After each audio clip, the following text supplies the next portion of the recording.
Hello and welcome to another BoBeats tutorial with the MiniBrute 2. Today we're going to check out something that's called filter self-oscillation. Basically what we're going to do is we're going to set up a sub-oscillator, a tunable sub-oscillator on the MiniBrute 2 that you can actually use. Basically turning the MiniBrute 2 into a 3-oscillator synth.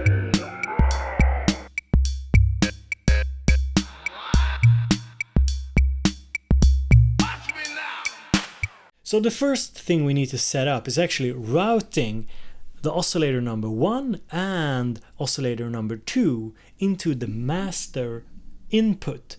This is of course because when we're using the cutoff and resonance here to create the third oscillator, the third tunable oscillator, we can't really pass the signal of the two other oscillators through it.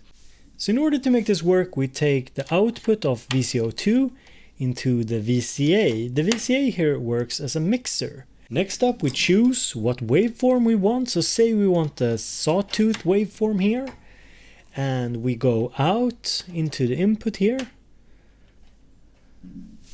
Now if we press a key, no sound, and that's because we need to hook up the output here into the master input. And then we get a note. But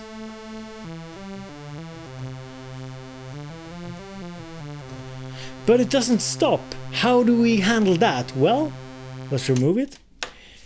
We need to control it somehow. So now we're using the ADSR output here.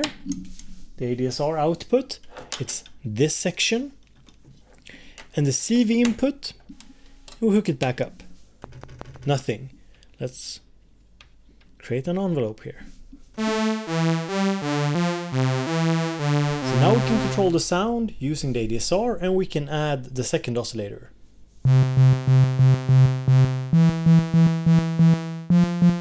Now we're going to use the FM, the cutoff, the resonance, and the brute factor to tune the sub-oscillator. Now there are of course different ways you can do this, but I made it pretty stable over like 1 octave using this method, and it gives kind of this deep sub-bass. So we start off by setting the resonance almost 4 o'clock, the 4th line from the max value. We set the brute factor to about 11 lines, so 1, 2, 3, 4, 5, 6, 7, 8, 9, 10, 11. The FM of the filter cutoff is almost quarter past. So almost quarter past, somewhere there. Let's listen.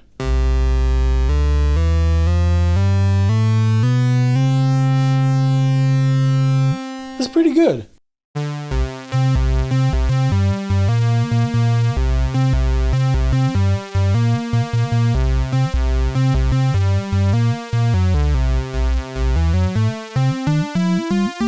But of course, if you start to go past the 1 octave,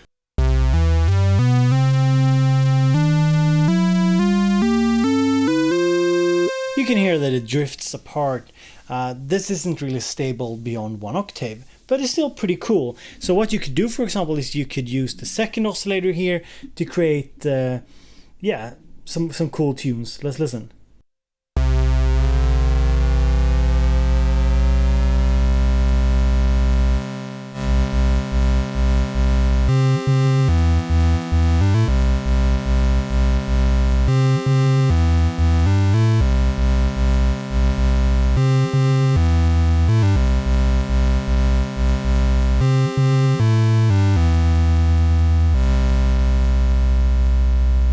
Now, of course, if you spend more time tuning this, I'm sure you could come up with even a better solution to the tuning issue. Maybe if you have a good idea, you can leave a little comment down below so people can read. But this is the way I do it, and this way you actually have the 3 tunable oscillators, even if it's just stable over like 1 octave. It's still pretty cool. Now, I did do another video on this topic where I said I found a 3rd oscillator, and the jury is still out on if it's like a oscillator, sub-oscillator, wave shaper kind of oscillator. It's a lot of technicalities around it. Talked to a bunch of kind of experts on the field, and yeah, people don't seem to agree a lot. Now as a last fun thing, we can do some cool sequences with the 3 oscillators playing different pitches. So we go from LFO1 and LFO2 into the pitch of VCO1 and 2 respectively. We could go through the attenuator as well, but yeah, let's stay with this.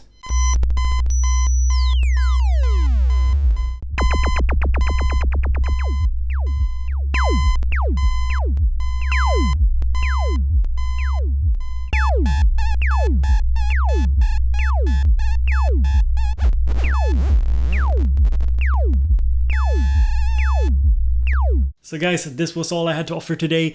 If you enjoyed the video, hit that little thumbs up button, consider subscribing, and if you want to support my work here on YouTube, you can become a monthly patron, basically donating a small sum every month, and you get access to the Patreon forum as well, simplosynth.com. So check the links in the description. And as always, if you have any ideas, thoughts and suggestions, just put a little comment down in the comment section. And have a great day, everybody.